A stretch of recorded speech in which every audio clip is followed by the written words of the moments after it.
Hello বন্ধুরা, আমি মালদায় যাওয়ার জন্য রওনা দিয়ে দিলাম। মালদাতে একটা জিনিস কিনতে যাচ্ছি, তোমরা দেখতে থাকো, দেখতে পাবে যে আমি কী কিনবো। আমি চলে আসলাম লক্ষ্মী স্টোরে। এখানে দেখো কত সুন্দর সুন্দর ছিট, এত সুন্দর সুন্দর, খুব ভালো লাগছে দেখে। আমি এখানে ছিট কেনার জন্য এসেছি। দেখো তোমরা কতগুলো শুধু ছিট এখানে পাওয়া যায়। এই যে এগুলোর মধ্যে আমি একটা নেব, এই সাইডেরটা নিয়েছি, কেমন হয়েছে বলবে। নেওয়ার পর রওনা দিয়ে দিলাম। ঠিক দুপুরে এসেছি, প্রচণ্ড গরম, তাই একটা নটসি খেয়ে নিলাম।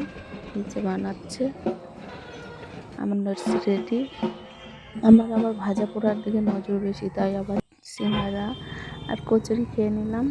আসার পথে রাস্তাতে এই জায়গায় ঢুকবো, যে এই মাকে দর্শন করে ভোলে বাবা আছে পাশে, দেখতে থাকো। দর্শন করার পর আমরা বাড়ি চলে আসলাম, যে ভোলে বাবা। টাটা বন্ধুরা, ভালো লাগলে লাইক কমেন্ট সাবস্ক্রাইব করে দিও।